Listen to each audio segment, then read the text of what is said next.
ጤና ይስጥልን በያላችሁበት እንደምንውላችኋል ይህ የኢትዮጵያ ቴሌቪዥን የአራት ማዕዘን የዜና ሰዓታችን ነው አበይት ነጥቦቹን እናስቀድማለን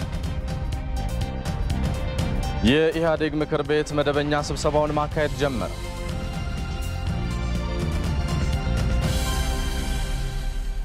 የህብረተሰቡ ማህበራዊ ሴቶች በቂ ጥበቃ ሊደረግላቸው እንደሚገባ የደሴ ከተማ ነዋሪዎች ገለጹ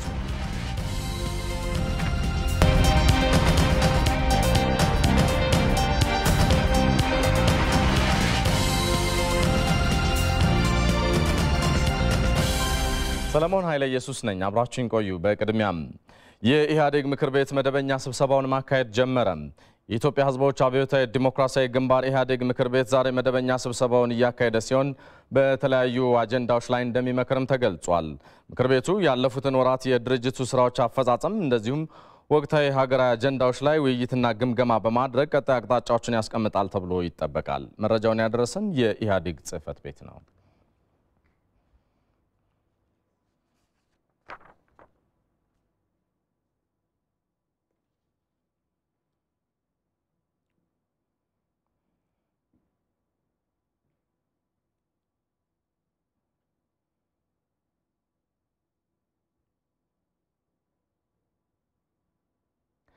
ህብረተሰቡ ልዩነቶች ሳይገድቡት በፍቅርና በሰላም ከሚኖርባቸው ከተሞች አንዷ ደሴ ስለመሆኗ በተለያየ ጊዜያቶች ይነገራል ሪፖርተራችን ደምስ መኩሪያ ታዲያ በከተማዋ ነዋሪ በሆኑ አንድ ግለሰብ መኖሪያ ቤት ተገኝቶ ተከታዩን ዘገባ አጠናቅሯል ተከታትለን እንመለሳለን የደሴ ከተማ ነዋሪዎችን የማህበራዊ ግንኙነት ለመጠየቅ በከተማዋ በተለምዶ መናፈሻ ተብሎ እንደሚጠራው ሰፈር አመራው መዳረሻዬን ደግሞ የሼህ ድሪስ በሽር መኖሪያ ቤትን አደረጉ በሼህ ድሪስ ቤት በተገኘሁበት ወቅትም ጎረቤቶቻቸው እንደዚህ ሰብሰብ ብለው ሲጨዋወቱ ተመለከትኩኝ በወቅቱ ያነጋገርኳቸው የሼህ ድሪስ ጎረቤቶችም ይህ ለነሱ የተለመደ ነገር መሆኑንና የአካባቢው መገለጫ መሆኑንም ነግረውኛል ለጉርብትና እዚህ አካባቢ ያለው ክርስቲያንና ሙስሊሙ የተለየ ፍቅርና የተለየ መተሳሰብ ያለው ህብረተሰብ ነው ያለው ሰው የሚቀናበት በተለይ ሸንድሪስ እስከነ ቤተሰቦቻቸው በጣም ጥሩ ሰው ናቸው በጣም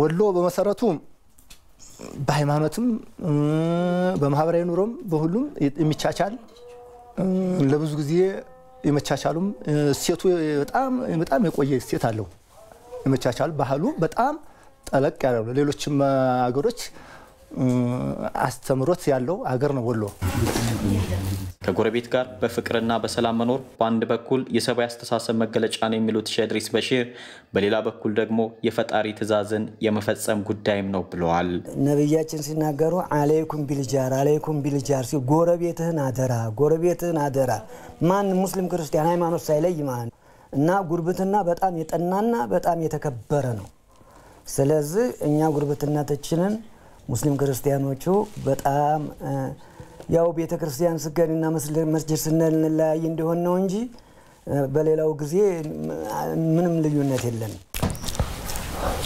የተለያዩ እምነት ተከታዮች በሰላምና በፍቅር በሚኖሩባት ደሴም ነዋሪዎች ባለፉት አመታትም ያላቸው ትብብር መስጂዶችንና አብያተ ክርስቲያናትን በጋራ እስከ መስራት ድረስ ዘልቀዋል ነዋሪዎቹ ያላቸው ይሄው ማህበራዊ ትስስር ተጠናክሮ እንዲቀጥልም የጋራ ሴቶች ላይ አተኩሮ መስራት እንደሚጠይቅ የሼህ ድሪስ ጎረቤቶች ገልጸውልኛል በመንግስት በኩል ከፍተኛ የሆነ ጥረት ነው የሚያስፈልገው በህዝቡ በኩል አይደለም አሁንም ያለው ችግር ህዝቡ ተከባብሮ ነው የሚኖረው በመንግስት በኩል ደግሞ ይሄ የነበረው እሴት አሁንም ያለው በየአካባቢው የሚደረገው ፍቅርና አክብሮት በበለጠ ነገር ቀጣይነት እንዲኖረው በመንግስት በኩል ጥረት ያስፈልጋል በጣም ጥረት ያስፈልጋል ፌስቡክ የሚባል ነገር አለና በሱ ዙሪያ ላይ ወጣቱ ዝም ብሎ በአሉባልታ ሳይነዳ በሃይማኖትም ይሁን በዘርም ይሁን በምንም ይሁን ያሉ ነገሮችን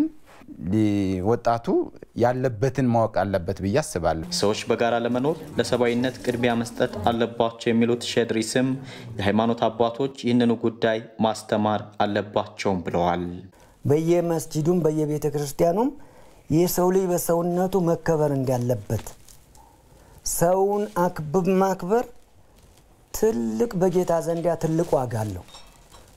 ስለዚህ ተከባብሮ እንዲኖር እኔ መልእክቴን አስተላልፋለሁ።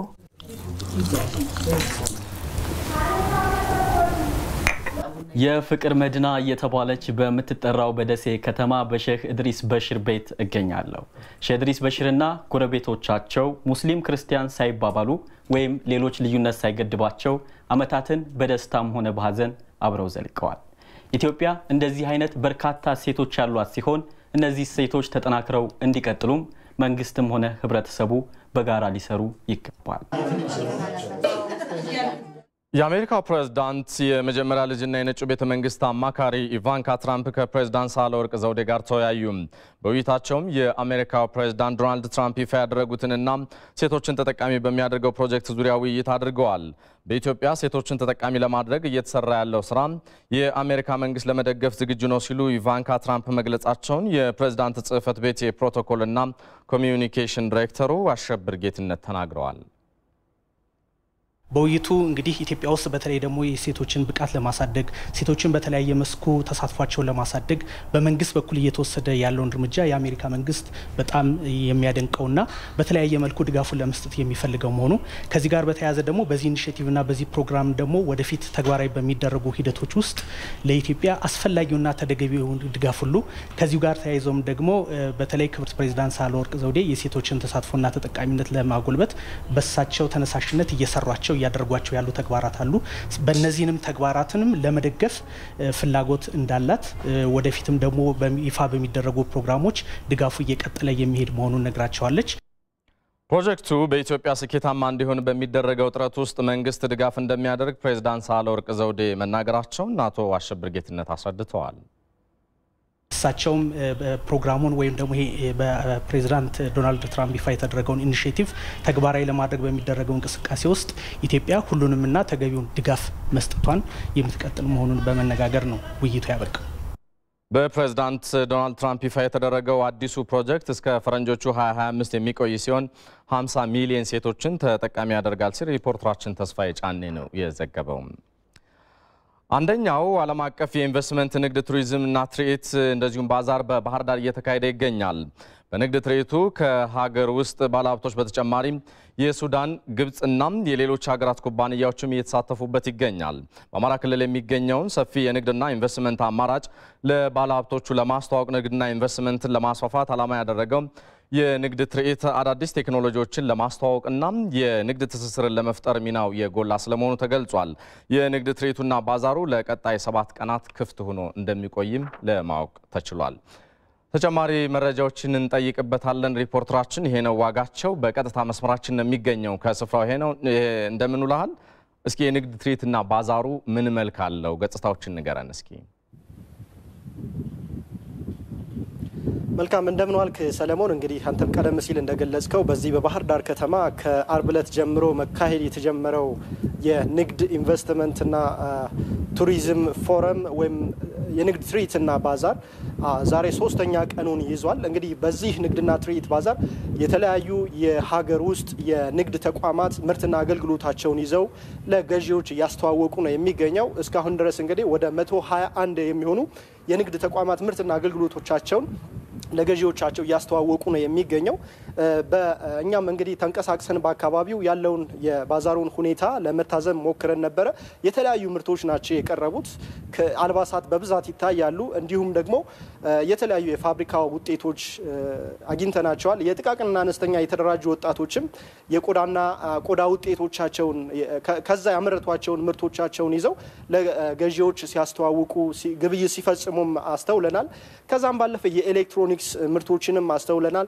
የግብርና ምርቶችም እዚህ አካባቢ እንደሚታወቀው በጣም በርካታ የግብርና ውጤቶችም አሉና እነዛንም ማስተዋል ችለናል። በአጠቃላይ እንግዲህ ይህ የንግድና ትርኢት ፎረም በክልሉ ያለውን ሰፊ የኢንቨስትመንት አቅም ለባለሀብቶችም በማስተዋወቅ ሀብታቸውን ካፒታላቸውን ኢንቨስት እንዲያደርጉና ክልሉም ከሀብቶቹ ማግኘት የሚገባውን ያህል ጥቅም ማግኘት እንዲችል የማስተዋወቅን ገዢን ከሻጭ የማገናኘት ዓላማ ያነገበ ባዛር ነው ማለት ይቻላል። አጠቃላይ በዚህ ባዛር ላይ ስላሉ መረጃዎች ስላሉ እንቅስቃሴዎች ተጨማሪ መረጃ ሊሰጡን ደግሞ በአማራ ክልል ንግድና ማህበራት ምክር ቤት ዋና ጸሐፊ የሆኑት አቶ ንብረት ባንቲ ይገኝ እዚህ ከኔ ጋር ይቆያሉ ከሳቸው ጋር ጥቂት ቆይታ ማድረግ ነው የሚሆነው አመሰግናለሁ አቶ ንብረት እስኪ አጠቃላይ እንግዲህ በዚህ በባህር ዳር ከተማ እየተከናወነ የሚገኘው ባዛር ዛሬ ላይ 3ኛ ቀኑን ይዟል እስኪ እንዴት ነው እየቀጠለ ያለው እንዴት ይገኛል እሺ አመሰግናለሁ እንግዲህ እንደሚታወቀው የኢትዮጵያ ንግድና ዘርፍ ማህበራት ምክር ቤትና የአማራ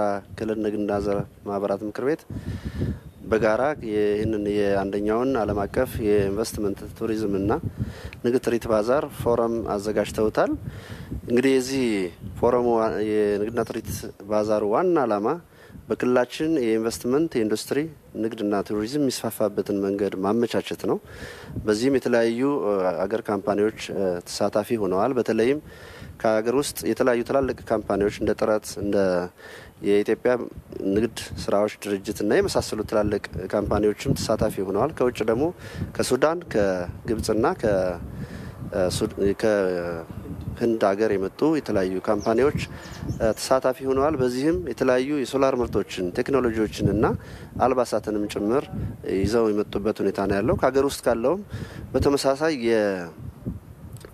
ለህብረተሰቡም ለሸማቹም አስፈላጊ የሆኑ ግብአቶችን ምርቶችን የሚያቀርቡበት ሁኔታ ነው ያለው በተለይ አሁን ከተላለቆቹ ካምፓኒዎች ሌሎች አካላት ልምድ እንዲወስዱ የሚያስችላቸው አቅርቦት አለ በተለይ ንግድ ግብይት ክህሎታቸው ምን ይመስላል የሚለውን ይህንንም መረጃ የሚያገኙበት የተሻለ ንግድ ክህሎትም እንዲኖራቸው ማድረግ የሚያስችልበት ሁኔታ ነው ያለው በተለይ ኢትዮጵያ ምርት የንግድ ስራዎች ድርጅት የተሻለ ልምድም አለው በዚህ በኩል እሱ የተሻለ ተሞክሮ የሚቀስሙበትን መንገድ ያመቻቻል ብለን እናምናለን በአገር ውስጥ ካሉት ካምፓኒዎች በተጨማሪ ከውጭ የመጡ ቴክኖሎጂ ይዘው የሚመጡ ተቋማት አሉ በተለይ ከህንድ የሚመጡ የተለያዩ ቴክኖሎጂዎችን ይዘው የሚመጡበት ሁኔታ ነው ያለው በዚህም ቴክኖሎጂዎችን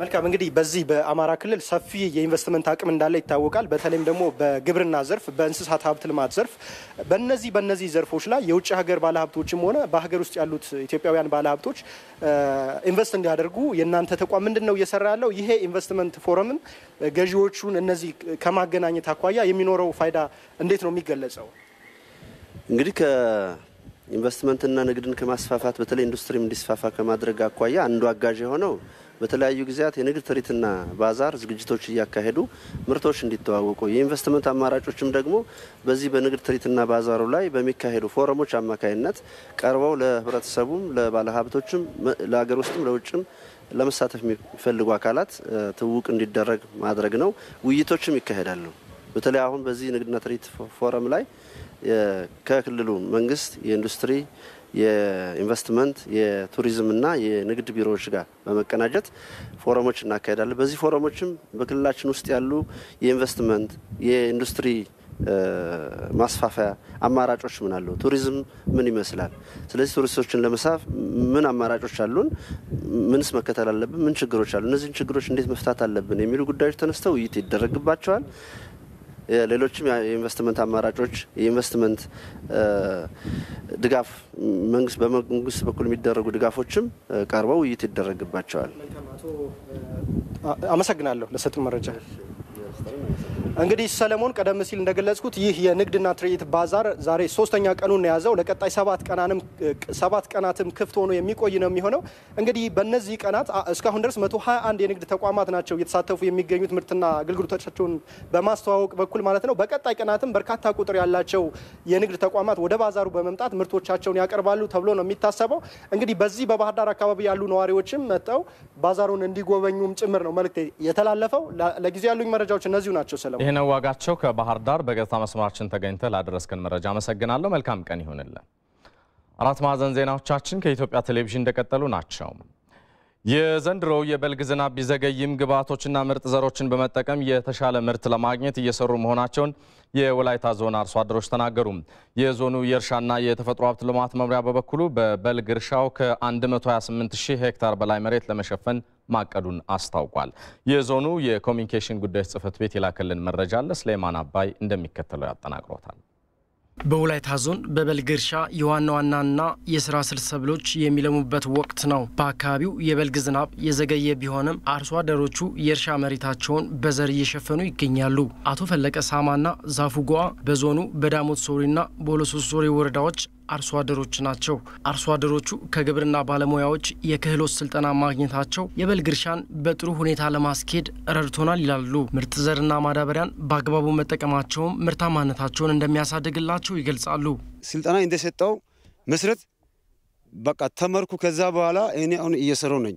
ከዚህ በኋላ እኔን ከሰራው በኋላ ዛሬ በእጅ አገባሉ ብዬ በጣም ተኩርቤ ነው የምሰራው። ዛሬ አመት ዝናብ ቆይቶ በመጣም እግዚአብሔር ፍቃድ ከሆነ ኃይለኛ ምርታማነቱን እየጠበቀን አሁን ስራ እየሰራን አንድ አምስት ተደራጅተን ከግብርና ባለሙያ በተማርነው መሰረት አሁን አንድ ለአምስት ተደራጅተን ማዳበሪያውንም ሆነ እርሻውንም በጥሩ ሁኔታ ይሄ አሁን የምናርሰው እርሻ ከ5 እስከ 7 ነው ያረሰነው። ያም ደግሞ በጥቅምት ጀምረን እስካሁን እያረሰን ቆይተናል። የወላይታ ዞን እርሻና ተፈጥሮ ሀብት ልማት መምሪያ ምክትል ኃላፊና የእርሻ ዘርፍ ኃላፊ አቶ መስፍን ዳዊት እንዳሉት በዘንድሮ የበልግ እርሻ ከ128000 ሄክታር በላይ መሬት በዘር ይሸፈናል። በዞኑ የሚገኙ የ16 ወረዳ አርሶ አደሮች የበልግ እርሻን በጥሩ መልኩ እያስኬዱት መሆኑን አቶ መስፍን አስታውቀዋል። እንደ በልግ የታቀደው ግባት እንፊስ ወደ 100276 ኩንታል ሆኖ እስካሁን ባለን መረጃ ያቀረብነው ወደ 84467 ኩንታል አቅርበናል። ይሄ ማለት በፐርሰንት ወደ 84% ከአቅርቦት አንፃር የሄድንበት ሁኔታ ነው ያለው። ዩሪያም ደግሞ በዚህ ልክ ያቀድነው ወደ 60308 ኩንታል ሆኖ አቅርቦታችን ወደ 48978 ኩንታል ያቀርበናል። በአፈጻጸም ወደ 81% ላይ ነን የምንገኘው ማለት ነው። ቀሪውን ያው በዚህ በቀሪው በሁለት ሳምንታት መካከል የምናቀርብ ነው የሚሆነው። የወላይታ ዞን በዘንድሮ በልግ እርሻ ከ22.3 ሚሊዮን ኩንታል በላይ ምርት ለማግኘት እየሰራ ይገኛል። የአርሶ አደሩን የምግብ ዋስትናን ለማረጋገጥም ከግማሽ ሚሊዮን በላይ የእንሰት ችግኞች እየተሰራጩ ይገኛል። በሌላ ዜናም የኦሮሚያ ግብርና ምርምር ኢንስቲትዩት በተቀናጀ የግብርና ምርምር አርሶ አደሩን ተጠቃሚ ለማድረግ እየሰራ መሆኑን ገለጸ። ኢንስቲትዩቱ በባቱ የአሳና የሌሎች የውሃ ውስጥ ህይወት የምርምር ማዕከል የተሰሩ የግብርና ምርምር ውጤቶችን ተዘዋውሮ ተመልክቷል። ሩት ወርቁ ዝርዝሩን ይዛለች። ኦሮሚያ ግብርና ምርምር ኢንስቲትዩት በተቀናጀ የግብርና ምርምር ስራ አርሶ አደሩን ተጠቃሚ ለማድረግና የግብርናው ዘርፍ በዘመናዊ አሰራር የታገዘ እንዲሆን ለማስቻል በርካታ ስራዎችን በማከናወን ላይ ይገኛል። ኢንስቲትዩቱ በተለይ በአሳ ምርት ዘርፍ ዘመናዊ አሰራርን በምርምር በማፍለቅ ውጤታማ የሆነ ስራ እየሰራ እንደሚገኝ የባቱ የአሳና ሌሎች የውሃ ውስጥ ህይወት ምርምር ማዕከል ዳይሬክተርና ከፍተኛ ተመራማሪ የሆኑት ዶክተር ለማ አበራ ይናገራሉ። ምግብ የሚሰጠው ለዶሮቹ ብቻ ነው። ዶሮቹ ምግብ ይሰጣቸዋል። የዶሮቹ ኩስ ወይም ደግሞ ሊትር የምንለው ወደ ውሃ ውስጥ ይገባል። ሰስፔንድ ሆኖ ነው ያለው እንደምታዩት እዚህ ጋር። ያ ለአሳዎቹ መኖ ይሆናል፣ ምግብ ይሆናል። ከዛ በኋላ አሳዎቹ ውስጥ ስላሉ ኒውትረንቱን ዴቨሎፕ ያደርጉታል። ኒውትረንት ስለ እና አሞኒያ ፎስፈረስ የምንላቸው አለ ወይም ደግሞ ኮሜርሻሊ የምንገዛቸው ማዳበሪያዎች አሉ እነ ዩሪያ ዳፕ የምንለው። እነሱ ደግሞ ያ ውሃ ይሄንን ኒውትረንት ስለሚይዝ ለጓሮ አትክልትና ለእንደዚህ አይነት ለሸንኮራ አገዳ ጠቃሚ ነው በጣም። ስለዚህ ምንድነው ለገበሬው እዛ ላይ የሚያወጣው ማዳበሪያ በአሁኑ ሰዓት ውድ ነው። እዛ ላይ የሚያወጣውን ኮስት ይቀንሳል ማለት ነው። ይህ ቢሾፍቱና ባቱ ሙከራ ተደርጎበት ውጤታማ የሆነው የተቀናጀ የግብርና ስራ ተጠቃሚ ያደረጋቸውና በቀላል እንዲሁም ትንሽ ወጪ ብዙ ምርት ያመረቱ መሆናቸው ነው አርሶ አደሮች የሚናገሩት። የተቀናጀ ስራ ዶሮ አለ፣ እንቁላል አለ፣ አሳ አለ፣ 3 አይነት አሳ አለ እዚህ ውስጥ። ከዚህ የሚወጣ ውሃ ይሄ ወርታች የምታዩት የተለያየ አትክልት አለ። የዚህን ተረፈ ምርት በቀጥታ ለከብቶች ነው የምናበላው። የምርምር ውጤቱ አሳና ሌሎች ምርቶችን በትንሽ ቦታ ላይ ጎን ለጎን ለማምረት የሚያስችል በመሆኑ በሁሉም አርሶ አደር ዘንድ ለማሰራጨት እየተሰራ መሆኑን ዶክተር ለማ አበራ ይገልጻሉ።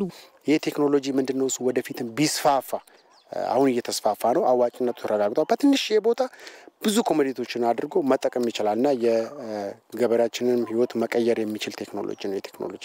ይህ አሳን በዘመናዊና በተቀናጀ መንገድ ማምረት አሳን ቀጣይነት ባለው መልኩ ለመጠቀምና የምግብ ዋስትና በማረጋገጥ ረገድም ጉልህ ሚና እንዳለው በአዲስ አበባ ዩኒቨርሲቲ የስነ ህይወት መምህርና ተመራማሪ የሆኑት ፕሮፌሰር ብሩክ ለማ ይገልጻሉ። ሰዎች የዕለት ኑሮአቸውን ከመሬት አርሶ ይልቅ ውሃንም አርሶ ምግብ ሊመረት የሚችልበትን ግን አትራፊ በሆነ መንገድ የሚሰራበትን ከብሾፍቱ ጀምሮ አሁን እንዳየነው ያንን ኤክስቴንድ እያደረግን እየሰፋን በሀገራችን አቅምና ባህል አዛምደን የሚያዋጣንን መንገድ ግን ማግኘት የኛም የህዝብም የመንግስትም አብሮ የመስራት የግድ ያስፈልጋል። ኦሮሚያ የግብርና ምርምር ኢንስቲትዩት በባቱ የአሳና የሌሎች የውሃ ውስጥ ህይወት ምርምር ማዕከል የተሰሩ የግብርና ምርምር ስራዎችን በመዘዋወር ተመልክቷል። ከደብረ ብርሃን ቆዳ ፋብሪካና ከጫጫ አረቂ ፋብሪካ ሳይጣሩ የሚለቀቁ ፈሳሽ ለጤና እክል እየዳረጋቸው መሆኑን የአካባቢው ነዋሪዎች ገለጹ። ጉዳቱ በጥናት ጭምር ተረጋግጧል ያለው የሰሜን ሸዋ ዞን መሬት አስተዳደርና አጠቃቀም መምሪያ በበኩሉ እስካሁን ተደጋጋሚ ማሳሰቢያ ተሰጥቷቸው ችግሩን ባላስተካከሉ ተቋማት ላይ እርምጃ እወስዳለሁ ብሏል። ባልደረባችን አልአዛር ተረፈ ተከታዩን አጠናቅሯል።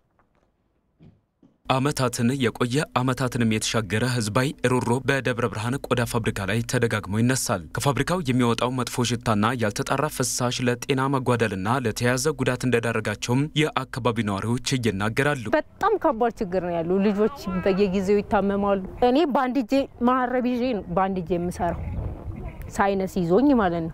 ከየትም አላመጣሁት ምዚህ ከገባው ነው። ደደቡ የጸጉሩ ብናኝ እሱ ያለው ማሳችን ውስጥ ነው። ሁለተኛ ደግሞ ኬሚካሉ በጣም ከባድ ነው። ተረፈ ምርት ልንጥል የምንችልበት ስፍራ ማጣታችን ችግሩን አባብሶት ነበር የሚሉት የፋብሪካው የምርት ስራ አስኪያጅ አቶ ኤርሚያስ ወሰኑ አሁን ችግሩ በአንጻራዊነት ስለመቅለሉ ይናገራሉ። ካሁን በፊት ይለቀቅ የነበረውን ያልተጣራ ፍሳሽ ለማከምና መልሶ ለመጠቀም የሚያስችል ቴክኖሎጂ እየገነቡ ስለመሆኑ በመግለጽ በጣም አድቫንስድ የሆነ የፍሳሽ ማጣሪያ እየገነባን ነው ያለው። በሚቀጥሉት 45 ቀናት ቢበዛ ደግሞ በ2 ወር ውስጥ ተጠናቆ ሙሉ ለሙሉ ስራ ይጀምራል ብለን እናምናለን። በሚለቁት ያልተጣራ ፍሳሽና ከአካባቢያቸው በሚወጣው መጥፎ ሽታ ምክንያት ተደጋጋሚ ቅሬታ ከሚቀርብባቸው የሰሜን ሸዋ ዞን አምራች ፋብሪካዎች መካከል በጫጫ ከተማ የሚገኘው ሮራንክ የአልኮል መጠጦች ፋብሪካ አንዱ ነው። ከዚህ ፋብሪካ የሚለቀቀው የምትመለከቱት ውሃ እንኳን ለአካባቢው ማህበረሰብ ለነዋሪው ይቅርና እኛ ለአንድ አፍታ ለተገኘነው በአካባቢው ለነበርነው ሰዎች እንኳን እጅጉን የሚያስቸግር ነው። በአሁኑ ሰዓት ላይ በጣም በአትክልቶችና በእንስሳት ላይ አደጋ እያደረሰብን ነው የሚገኘው። ምናልባትም ይሄ ውሃ በፊት ላይ አይደለም ለእንስሳትና ለአትክልት ይቅርና ለሰው እንኳን መጠጥ የምናውለው ነበረ። ወጣቶችን እንኳን በአሳ እርባታ ማስተማራት የሚቻልበት ወንዝ ነበረ። በአሁኑ ሰዓት ላይ ግን ያ ነገር አይገኝም፣ የለም። አለ ከተባለው የፍሳሽ አወጋገድ ችግር ጋር በተያያዘ ለመጠየቅ ወደ ፋብሪካው ቅጥረ ግቢ ተገኝተን ነበር። ነገር ግን ስራ አስኪያጁ የለም በሚል ምክንያት ምንም አይነት ምላሽ ሊሰጠን የሚችልና አካል አላገኘንም። ከ1700 ነዋሪዎች የቀረበለትን ቅሬታ ታሳቢ አድርጎ በ15 አምራችና አገልግሎት ሰጪ ተቋማት ላይ ጥናት ያደረገው የደብረ ብርሃን ዩኒቨርሲቲም የቆዳና የአረቄ ፋብሪካዎቹ የከፋ ጉዳት በማድረስ ላይ መሆናቸውን አረጋግጧል። በብዝሃ ህይወት፣ በስነ ህይወት፣ በስነ ምህዳር ላይ ከፍተኛ የሆነ ብክለት እየደረሰ እንደሆነ ከቪዲዮም ከፎቶግራፍ ማስረጃዎችና ከሰዎች ማስረጃዎችም የተገኙ ናቸው። አንዳንዶቹም በሕክምና ማስረጃዎች ጭምር የተረጋገጡ የብክለትና የጉዳት ደረጃዎች እያስከተሉ ያሉ ፋብሪካዎች ያሉ መሆኑን እየደረስንበት ነው ማለት ነው። እየደረሰ ያለውን ጉዳት በተመለከተ እንዲያስተካክሉ ተደጋጋሚ ማሳሰቢያ ለፋብሪካዎቹ ቢሰጥም ሊያስተካክሉ አልቻሉም ያለው የሰሜን ሸዋ ዞን ገጠር መሬት አስተዳደርና አጠቃቀም መምሪያ በበኩሉ ካሁን በኋላ አዋጁ በሚፈቅደው ልክ ሕግን ለማስከበር እንደሚገደድ አስታውቋል። አንዱ ዋናው ትልቁ ችግር ቀደም ሲል ትሪትመንት ፕላንት አልነበራቸው። ለምሳሌ አረቄ ፋብሪካውን ባነሳ ትሪትመንት ፕላንት አልነበረውም። ትሪትመንት ፕላንት ሳይኖረው ስራ መጀመር አልነበረበትም። እሱ አንድ ችግር ነው። ሁለተኛ ትሪትመንት ፕላንቱም ከተገነባ በኋላ አሁንም ብክለቱ አልቆመም። እንግዲህ ለይስሙላ የቆመ ይመስላል። በውሃ አዋጁ መሰረት የተጣራ ውሃ መልቀቅ አለበት ነው ወደ ወንዝ። ግን እሱ አይደለም። ወንዝ ላይ እየለቀቀ አርሶ አደሩን ከውቶች እየገደለ ኢቨን ኢፍ ከመስኖ ምርትም እያስወጣን ያለውና በዚህ መንገድ ብዙ ክትትልና ቁጥጥር ተደረገ። አሁንም ደግሞ በቅርቡ ጥናት ተደርጓል። ከዚህ በኋላ የተሰጣቸውን ተልዕኮ የማይወጡ ከሆነ ህጉን ነው የምናስከብረው። ከፍተኛ ቁጥር ያለው የአምራች ተቋማትና የኢንቨስትመንት ፍሰት አሁንም በደብረ ብርሃንና በአካባቢው ያለ መሆኑ መሰል ችግሮች እንዳይገጥሙ ከወዲሁ በቅንጅት ሊሰራ እንደሚገባ አመላካች ነው። ቀደም ብሎ በተላለፈላችሁ ዜና ላይ ተጨማሪ ምላሽና ማብራሪያ እንዲሰጡን እንግዳ ጋብዘናል። አቶ መሐሪ ወንድማገኝ የአካባቢ የደንና አየር ንብረት ለውጥ ኮሚሽን የህግ ተከባሪነት ክትትልና ቁጥጥር ዳይሬክተር ናቸው። መጠነኛ ቆይታ ይኖረኛል። ስለ ጊዜው ታመሰግናለሁ። እኔም አመሰግናለሁ። እንግዲህ ቀደም ሲል በተካተልነው ዜና ማህበራዊ ቀውሱ ሰፊ እንደሆነ ባልደረባችን አሳይቶናል። ክትትልና ቁጥጥሩ በምን መልክ ነው? ምናልባት በተለይ ማስጠንቀቂያ ተሰጧቸው ያሉ ፋብሪካዎች አሉ። አንዳንዶቹ አሁንም ችግሩን በአሳሳቢ ደረጃ ላይ እንዲቀጥል የሚያደርጉ ስለመሆኑም አይተናልና በምን መልኩ ነው የምትከታተሏቸው? ማስጠንቀቂያ የሰጣቸዋቸው? በዋናነት ስራው በክልሎች የአካባቢ ጥበቃ መስሪያ ቤቶች ነው የሚከናወነው። እኛ በብክለት አመንጭነታቸው የባሰ ደረጃ ያሉ ግን ከነሱ ጋር ተቀናይተን እንሰራለን። ሆኖም ግን ስንሰራ እንደተባለው አሁን ሁለቱም የተጠቀሱት ፋብሪካዎች ከዚህ በፊት ቁጥጥር ተካሂደዋል። በቁጥጥሩ መሰረት እናስተካክላለን፣ ጥሩ እንቅስቃሴ እየሰራን ነው የሚል ማስጠንቀቂያ ያዘል ወይም ግብረ መልስ ሰጠናቸው ነበር። ስለዚህ ቁጥጥራችን ሁሉንም ማዳረስ ባይቻልም ግን ሌሎች በክልሎች እንደተሰሩ ሆኖ የኛ ግን እንደዚህ በተለይ ማህበረሰብ ነክ ቅሬታ ያለባቸውን ፋብሪካዎች ትኩረት በመስጠት ክትትልና ቁጥጥር እንሰራለን። እንደምታውቁት ፋብሪካዎች ባንዴ ስለማይዘጉ ግን በሂደት እንዲዘጉ ግን በጊዜ ገደብ ነው የምንሰጣቸው።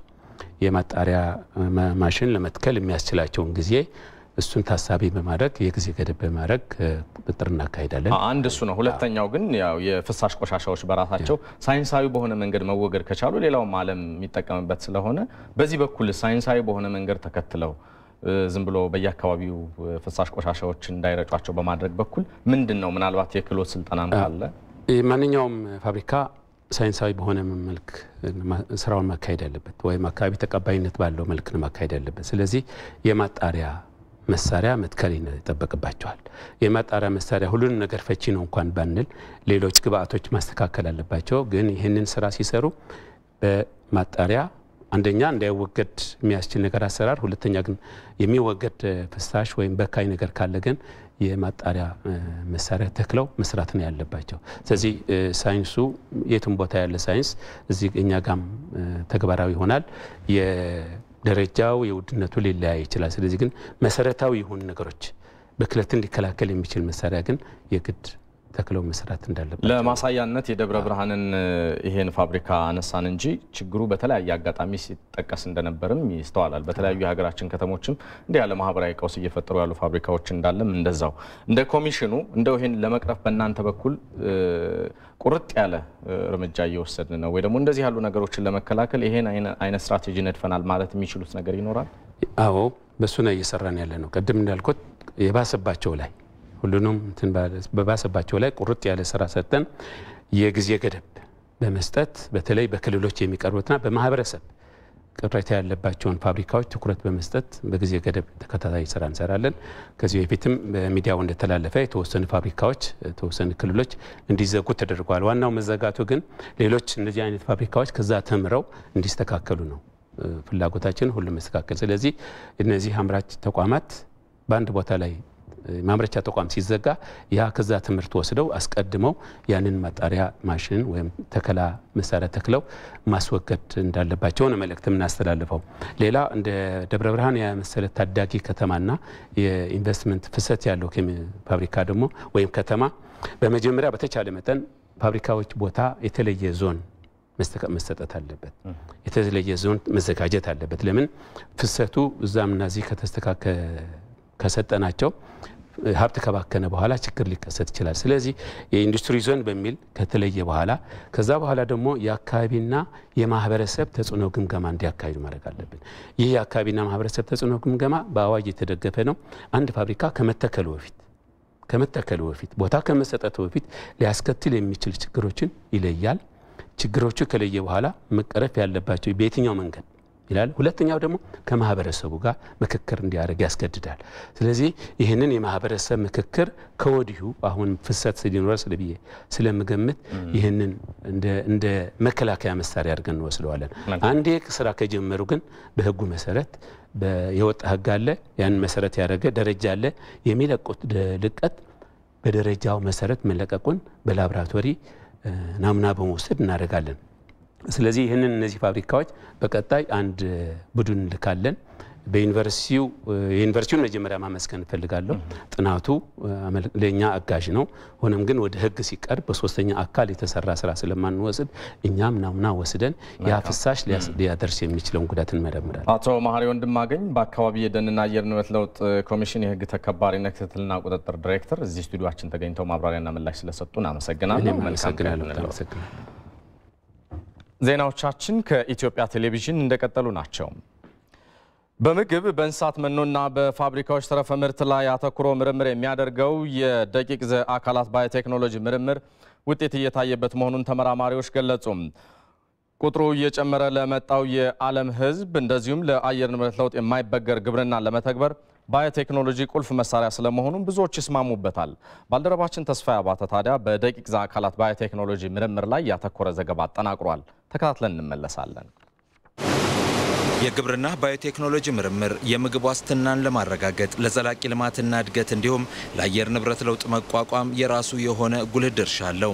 የዘርፉ ባለሙያዎችም በግብርናው ዘርፍ ከፍተኛ ወጪ የሚያስወጡ የጸረ አረምና ጸረ ተባይ ውጤቶችን በመቀነስ ደህንነቱ የተጠበቀ ግብርናን ማከናወን እንደሚያስችል ይገልጻሉ።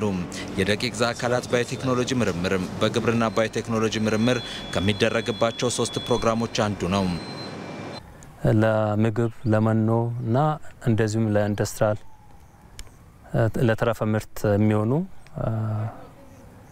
ደቂቅ ዘ አካላትን እየለየን እንገኛለን። በሱም ለኢንዱስትሪ ወሳኝ የሆኑ ኤንዛይሞችን ወይም ደግሞ ደቂቅ ዘ አካላትን እየለየን ነው የምንገኘው።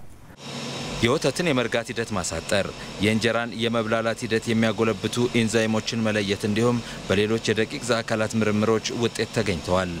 ለወተት መብላላት ወደ እርጎነት የመቀየር ሂደት መነሻ የሚሆኑ እነዚህ ላክቲክ አሲድ ባክቴሪያዎች የመለየት ከፍተኛ የጤና ጠቀሜታ ያላቸው እና ፈርመንቴሽንም ጭምር ወይ ደግሞ ስታርተር የምንለውን እሱን ዴቨሎፕ የማድረግ ስራ ነው የሚሰራው። ሁለተኛው ደግሞ ኢትዮጵያ እንደሚታወቀው የተለያየ ባህላዊ ምግቦች አሉ። ከነዚህ ባህላዊ ምግቦች መካከል እንጀራም ይጠቀሳል። እንጀራን አሁን ለምሳሌ ፈርመንት አድርገን በራሳችን እርሾ በራሳችን ይስቶች ወደሚቀጥለው እንዲጋገር ማድረግ ችለናል። ትክክለኛ አድርጎ ደረቅ የሆነ እንደውም በጣም የሚገርም ሽታ ያለው መዓዛ ያለው የምንወስደውን ከ4 ሰዓት ዊከር ታይም ነው። በእርግጥ ከ6 እስከ 16 ሰዓት አቺቭ ማድረግ ይችላል። የከብቶች መኖ ያው በተፈጥሮ የምናውቀው ሊግኖሴሉሎሲክ የሚባል ነው ወይ ደግሞ ሌግኒን ፓርት ያለው ነው። በቀላሉ ዳይጀስት አይደረግ ወይ ደግሞ የመፈጨት ሂደቱ ከባድ ነው ለከብቱ እና ጥሩ አቺቭመንት ነው ያለው። እዚህም የተለያዩ ኤንዛይሞችን ማምረት ችለናል። ለምሳሌ ዛይላኔዝ የሚባል ኤንዛይምን ከዋይት ሩት ፈንጋይ ከሚባሉ ፈንገሶች ማምረት ችለናል። ላኬዝ የሚባል ኤንዛይም እንደዚሁ ማምረት ችለናል። ሴሉሌዝ የተባለ ኤንዛይምን ማምረት ችለናል። እናም ይሄ ቃጫማ ወይ ደግሞ ሰርዶ የምንለው ነው በተፈጥሮ። ስለዚህ እሱን ዲግሬድ ለማድረግ ግዴታ እነዚህን ኤንዛይሞች መጠቀም አለብን። ስለዚህ ሞክረን ኦልሬዲ አቺቭድ ሆኗል። በእንስሳት መኖና በፋብሪካ ተረፈ ምርቶች የሚተገበረው የባዮቴክኖሎጂ ምርምር ተስፋ ያለው ውጤት እየታየበት እንደሆነም የዘርፉ ተመራማሪዎች ያስረዳሉ። ለኢንዱስትሪ ግብዓት እንደውም ብለን ያዘጋጀነው ያመረትነው ኤንዛይም አለ። እሱም ፕሮቴዝ ይባላል። ፕሮቴዝን ማምረት ችለናል። ቆዳ ላይ ሞክረነዋል። ጸጉሩን ወይ ደግሞ የቆዳውን ጸጉር ለማንሳት ነው። ስለዚህ ለሱን ትልቁ ነገር ምንድነው? በፍሬንድሊ ማድረግ ነው ኢንቫይሮንመንቱን። ሁለተኛ ኮስታይዝ ኢፌክቲቭ ነን። በተጨማሪ ደግሞ የቶክሲክ ናቸው ኬሚካሉ የሚጠቀሙበት እዛ ላይ። ስለዚህ እሱን ለመቀነስ የቶክሲሲቲ ኢንቫይሮንመንታል ኢሹ ነው። እሱን ለማድረግ ኤንዛይም ፍሬንድሊ ለመጠቀም ይጠቅማል። እሱም ቆንጆ የሆነ ፕሮግረስ አለው። ባለፉት 20 ዓመታት በባዮቴክኖሎጂ በተሰሩ ስራዎች የተገኙት ውጤቶች በከባቢ አየር የሚለቀቀውን የካርቦን ዳይኦክሳይድ ልቀትን በመቀነስ ረገድ ከፍተኛ አስተዋጽኦ አበርክተዋል። በአንድ ዓመት 16.7 ሚሊዮን መኪኖች የሚለቁትን በካይ ጋዝ ወይም 27.1 ሚሊዮን ኪሎ ግራም ካርቦን ዳይኦክሳይድ ከልቀት መታደግ ተችሏል። ከዚሁ ጋር በተያያዘ በጠዋቱ የጤና ይስጥልኝ ኢትዮጵያ ፕሮግራማችን ላይ እንግዳ የነበሩት በኢትዮጵያ ባዮቴክኖሎጂ ኢንስቲትዩት የግብርና ቴክኖሎጂ ዳይሬክተሯ ዶክተር አልጋነሽ ተሰማም የግብርና ቴክኖሎጂ መጠቀም ለግብርና ምርታማነት ትልቅ አስተዋጽኦ እንዳለው አብራርተዋል።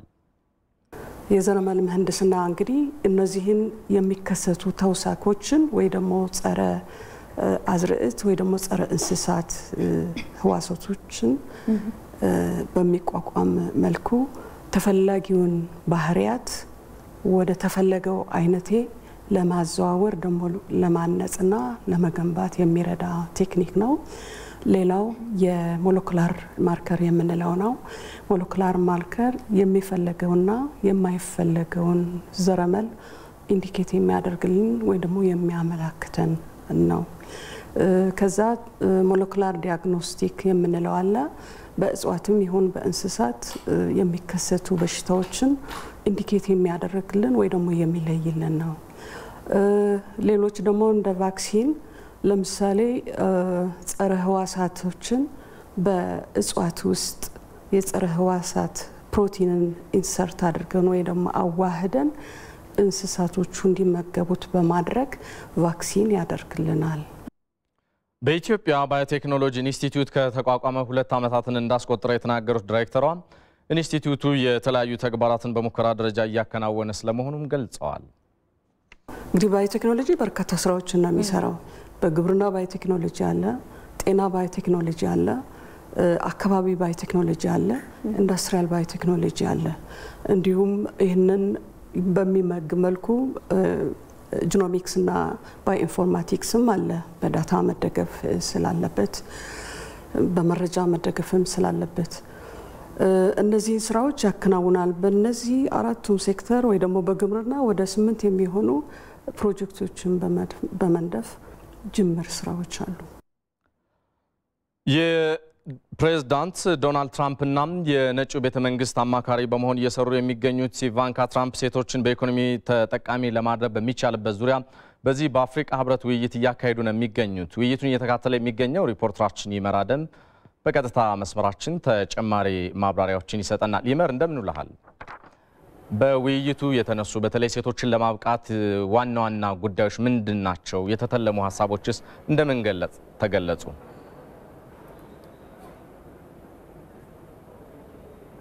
አመሰግናለሁ። እንግዲህ ከቀናት በፊት በኢትዮጵያ ለይፋዊ የስራ ጉብኝት ወደ አዲስ አበባ የገቡት የዋይት ሀውስ አማካሪና የፕሬዝዳንት ትራምፕ ልጅ ኢቫንካ ትራምፕ የተለያዩ የስራ እንቅስቃሴዎችን ከጎበኙ በኋላ በዛሬው ዕለት በኢሲኤ በኢኮኖሚክ አፍሪካ አዳራሽ በኢሲኤ ማለት ነው አሁን እኔ በሚገኝበት ከፕሬዝዳንት ሳህለወርቅ ዘውዴ ጋር የሴቶችን በኢኮኖሚያዊ ዘርፍ እንዴት ማብቃት ይቻላል፣ እንዴትስ በትምህርት በስራ ዕድል ፈጠራ ራሳቸውን ችለው እንዲንቀሳቀሱ እንዴት ማድረግ ይቻላል በሚሉ ጉዳዮች ላይ የተለያዩ ገለጻዎችን አድርገዋል ማለት ነው።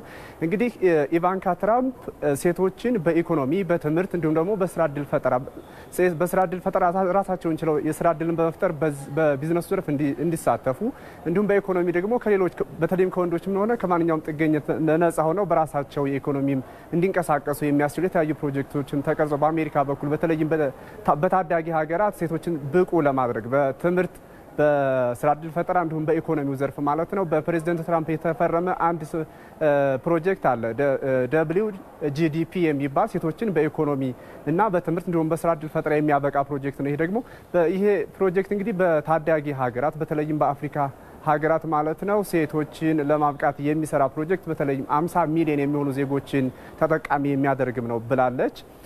ከዛም በተጨማሪ እንግዲህ ፕሬዝዳንት ሳህለወርቅ ዘውዴ ደግሞ በኢትዮጵያ አሁን በፖለቲካው ዘርፍ በውሳኔ ሰጭነት ድረስ ሁሉ ሴቶችን የማብቃት ስራ እየተሰራ ነው። ነገር ግን አሁን በቢዝነሱ ወይ ደግሞ በኢኮኖሚው ዘርፍ የሴቶች ተሳትፎ ብዙም የሚባል አይደለም። እንዲህ ደግሞ በአፍሪካም ሆነ በታዳጊ ሀገራት ይሄ የሚታይ ነገር አይደለም። በኢኮኖሚው ዘርፍ አሁንም የሴቶች ተሳትፎ ገና ነው የሚል ነገርና የኢትዮጵያ መንግስት ደግሞ ይህንን በፖለቲካው ዘርፍ እንዳደረገው ሁሉ በኢኮኖሚ ዘርፍም በስራ ዕድል ፈጠራም ሴቶች ብቁ እንዲሆኑ የተለያዩ ስራዎችን ይሰራል። በዚህም ቁርጠኛ የሆነ አቋም አለው ነው ያሉት። ኢቫንካ ትራምፕ እንግዲህ በዓለም ላይ እስካሁን ድረስ በ104 በሚሆኑ ሀገራት ውስጥ በህግ ጭምር ሴቶች ስራ እንዳይሰሩ የሚደረጉባቸው ሀገራት ወይም ደግሞ ሴቶች የሚታፈኑበት ሁኔታ አለ። ይህን ማስቀረት አለብን። እንዲሁም ደግሞ የተለያዩ ፕሮጀክቶችንም በመንደፍ ጭምር ሴቶችን በኢኮኖሚ ራሳቸውን እንዲችሉ በስራ ዕድል ፈጠራውም ጭምር ይህንን እንዲያደርጉ ማድረግ አለብን የሚል አቋም እንዲሁም አሜሪካ በተለይ በታዳጊ ሀገራት ሴቶች ብቁ እንዲሆኑ ከማንኛውም አካል ጥገኛ የሚሆኑበትን ሁኔታ በማላቀቅ የተለያዩ ፕሮጀክቶችን ነድፋ እየሰራች ነው የሚል ነገር ነው የተናገሩት በዚህ መድረክ ላይ ማለት ነው። ለተጨማሪው እንግዲህ ዝርዝር ያሉ መረጃዎችን በማታ የዜና ወጃችን ይዘን ቀርባለን። ለአሁኑ ያለው መረጃ ይህን ይመስላል። ይመር አመሰግናለሁ። በቀጥታ መስመራችን ላይ ተገኝተህ ላደረስከን መረጃ። የደቡብ ጎንደር ዞን ደራ ወረዳ ነዋሪዎች ከ40 ዓመታት በላይ በእንክብካቤ ያቆየነው ጥብቅ ደን ሊቆረጥ አይገባም ሲሉ ቅሬታቸውን ገለጹ። ከ80 ሺህ ሄክታር በላይ የሚሆነውን ደን የሚያስተዳድረው የአማራ ደን ኢንተርፕራይዝ በበኩሉ ህብረተሰቡን ተጠቃሚ ባደረገ መልኩ ጥቅም ላይ ለማዋል እየሰራ ስለመሆኑ አስታውቋል። ይሄ ነው ዋጋቸው። ተከታዩን አድርሶናል። በደቡብ ጎንደር ዞን ደራ ወረዳ ብቻ በአማራ ደን ኢንተርፕራይዝ የሚተዳደሩ 3 የመንግስት ጥብቅ ደኖች ይገኛሉ። ከነዚህ ውስጥ አንዱ የሆነው የገልዳ ማዶ ደን ከ2 ዓመት በፊት በኢንተርፕራይዙ ተሸጦ የተወሰነው የደኑ ክፍል እንዲቆረጥ ተደርጓል። ሆኖም ግን ከአካባቢው ህብረተሰብ በተነሳው ተቃውሞ የደኑ መቆረጥ እንዲቆም መደረጉን የአካባቢው ነዋሪዎች ይናገራሉ። ነዋሪዎቹ ደኑ መቆረጡ ተገቢ አይደለም ሲሉ ቅሬታቸውን ይገልጻሉ። አዝኛለሁ እያልኩ በጣም ነው ያዘንኩኝ። ለምን ስለለፋሁበት በጣም ነው ያዘንኩኝ። አሁን እንደገና አስጣሎት ሲባል ደስታ እንደገና እየተሰማኝ ነው። ምንም ነገር የተጭኖ እንደሚሄድ የማይታወቅ ማንነቱ አዛዡ የማይታወቅበት ስጠይቅ እንኳን መፍትሄ የማይሰጥበት አንተ እኔን ስለጠየቅ በለው ለምን ነው እንደዚህ የሚያደርጉ እንጨት ተጭኖ ሲወጣ ታስጣም ስትባል በለው የምትባልበት የምትሳደድበት ሰዓት ነው የነበረው። ስለዚህ ይሄ ነው ይቆም ያልነ። ቢያንስ እንኳን ወጣቶች የስራ ዕድል ተፈጥሮላቸው ራሳቸው እንዲያለሙት ከቆረጡ የራሴ ነው ብለው ይንከባከቡታል። የራሴ ነው ብለው ትንከባከበዋል። ምክንያቱም በዚህ የተነሳውን ህብረተሰቡ ወደ ምንጠራ ገብቷል። የደራ ወረዳ ግብርና ጽሕፈት ቤት ኃላፊ አቶ ጀማል ኡመር የደረሰ ደን ተቆርጦ ጥቅም ላይ እንዲውል መደረጉ ተገቢ ነው ብለዋል። ከ40 ዓመት በላይ ሆኗልኝ ተቆርጦ እንደገና ደግሞ ዘመናዊ በሆነ መንገድ መልማት አለበት ነው። ከዚህ አኳያ የተሸጡት በጨረታ ይመስለኛል የተሸጡ ምናልባት በመነሻው ዋጋ ዝቅ ባለ ዋጋ የአካባቢው ወጣቶች ተደራጅተው እንዲገዙ መጀመሪያ አቅጣጫ መጥቶ ነበር። ይሄን መሰረት አድርጎ ወደ ስራ ሊገባ የሚችል ወጣት ምናልባት በቴክኒክና ሙያ እንዲቀርብ ተደጋጋሚ ሙከራ ተደርጎ ነበር፣ ሊገኝ አልቻለም። ስለዚህ የተሸጠበት መንገድ ህጋዊ መንገድ ነው፣ ግን ደግሞ ከተሸጠው ገንዘብ ለህብረተሰቡ የሚሰጠው አናሳ ነው ወይም 5% ያንሳለኝ። ይሄ መጨመር መቻል አለበት። የአማራ ደን ኢንተርፕራይዝ ዋና ስራ አስኪያጅ አቶ ቢያድግልይ ሽፈራው እስካሁን ኢንተርፕራይዙ በክልሉ የእንጨት ማቀነባበሪያ ፋብሪካዎች ባለመኖራቸው የክልሉን የደን ሀብት እሴት ጨምሮ ጥቅም ላይ ከመዋል አኳያ ድክመቶች እንደነበሩ ይገልጻሉ። ትክክል ነው የሚነሳው ነገር እየተሸጠ ሌላ ካለም ይወስደው ነበር ነው የሚለው ሰው ያነሳል። ትክክል ነው። ይሄንን ተከትለን እኛም አሁን ደቡብ ጎንደር ላይ ባህር ዛፍ እንዳይሸጥ አግደናል። ለምን ፋብሪካዎቹ አሁን በሂደት ላይ ስለሆኑ ሲጀምሩ ያን ጥሬ ዕቃ መታጣት ስለሌለበት የሚል ሐሳብ ይዘናል። አሁን ላይ ግን በክልሉ 5 የእንጨት መሰንጠቂያና 2 የእንጨት ማቀነባበሪያ ፋብሪካዎች ተገንብተው ወደ ስራ በመግባታቸው የክልሉ የደን ሀብት በአግባቡ ጥቅም ላይ ይውላል የሚሉት ስራ አስኪያጁ በህብረተሰቡ ዘንድ የሚነሳው የመንግስትን ደን የኛ ነው የሚለው አካሄድ ግን ሊስተካከል ይገባል ብለዋል። የመንግስት ሀብት የመንግስት ነው መወሰድ ያለበት። መንግስት ደግሞ ማለት ህዝብ ነው። ህዝቡ በልማቱ ተጠቃሚ መሆን አለበት ብሎ እየሰራ ነው ያለው። አሁን ግን በተዛባ መንገድ የሚነሳው የኛን የሚል አለ። ከመጀመሪያም ሲተከል ተከፍሎት ነው የተተከለው። መሬቱም የመንግስት ነው።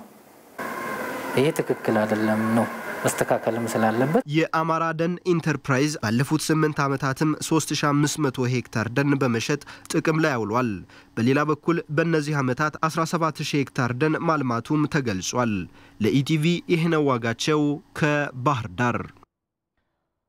ዮጋ የስፖርት አይነት አቀማመጥ ወይንም የተስተካከለ አቋም እንዲኖር ከማድረግ በዘለለም ያተነፋፈስ ስርዓታችን የተስተካከለ እንዲሆን ያደርጋል ሲሉ ብዙ ባለሙያዎች ይመክራሉ።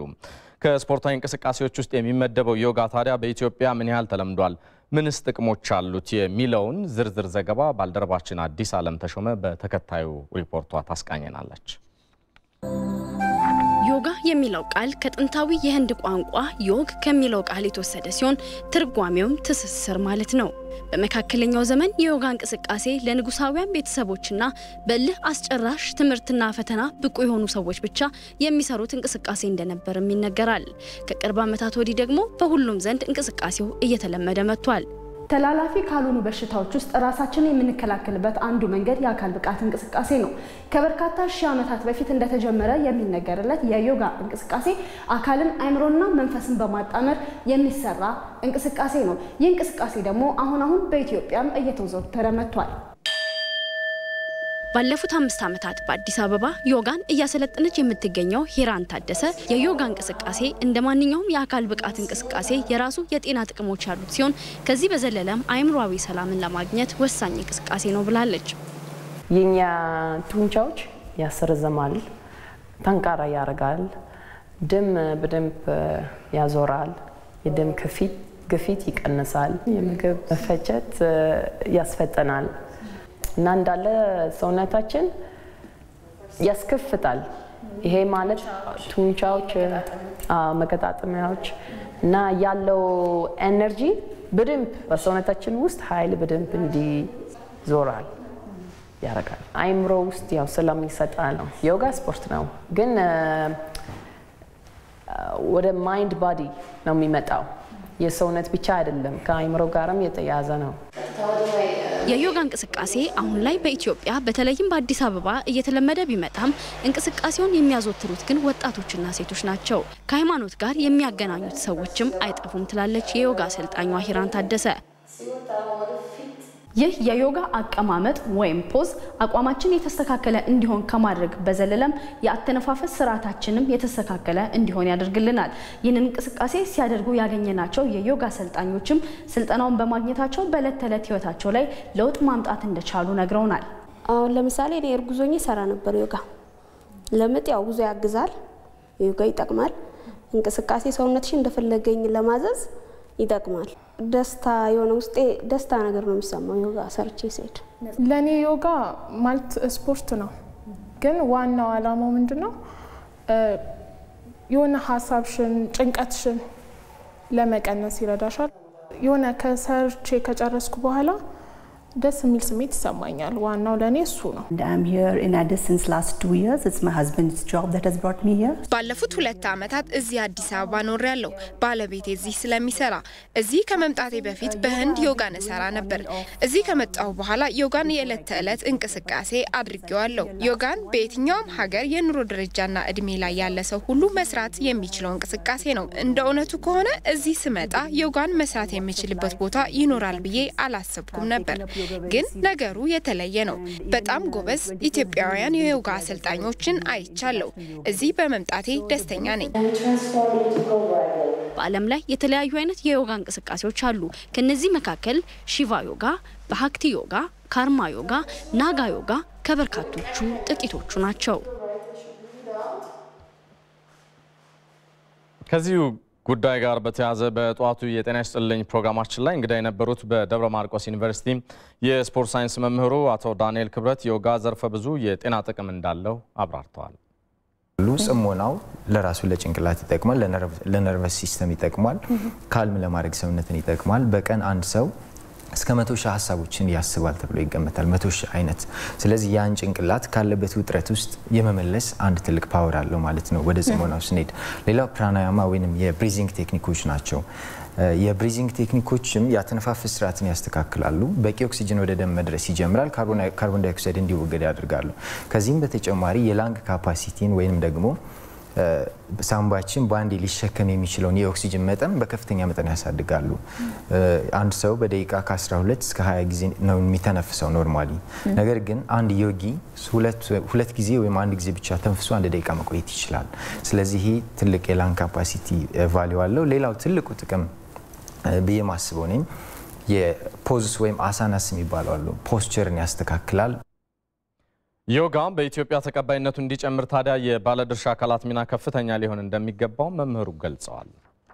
ሰው ከየትም ይምጣ ከየት ዮጋ ሳይንስ ነው። ከረንትሊ ሳይንስ ነው። ሳይንስነቱን መቀበል ያስፈልጋል። ያ ማለት ግን ወደ ሃይማኖትም ሊያስጠጉት የሚፈልጉ ሰዎች የሉ ማለት አይደለም። ለምሳሌ ህንድ ውስጥ ዮጋን ስትሰራውና አሜሪካ ውስጥ ስትሰራው ይለያያል። አሜሪካ ላይ ሳይንሱን ፒውርሊ ትሰራዋለህ። ህንድ ውስጥ ሄደህ ስትሰራው ግን ለምሳሌ መግቢያ መዝሙር አለው ወይም የመዝጊያ መዝሙር የሚኖረዋል። ሰው እንደዚህ አይነት ነገሮችን ሞዲፋይ ማድረግ ያስፈልጋል። ለምን እንዲህ ሃይማኖት ባለበት ሀገር ውስጥ ያው ሌላ አትጨምርበትም። ሳይንሱን አዚቲዝ ማውረዱ ግን ለሁሉም የሚጠቅም ይሆናል። ከዚህ በተጨማሪ በዚህ ዘርፍ ላይ ስልጠና የሚሰጡ ተቋማትም እዚህ ሀገር ላይ በተለይ አሰልጣኝነት ስልጠና የሚሰጡ የሉም እና እነዛ ዩኒቨርሲቲዎችም የስፖርት ትምህርት ክፍሎችም በዛ ደረጃ ቢያስቡበት የመስፋፋት እድሉ ጥሩ ይሆናል ብዬ አስባለሁ። ይህ አራት ማዕዘን ዜናችን ነው። በቀጣይ ደግሞ አንዳንድ የዓለማችን ከተሞች የሚኖራቸውን የአየር ትንበያ ሁኔታ ተከታትለን እንመለሳለን።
ከኢትዮጵያ ቴሌቪዥን በቀጥታ እየተላለፈላችሁ የሚገኘው አራት ማዕዘን ዜናችን ከመልእክቶች በኋላ ይመለሳል።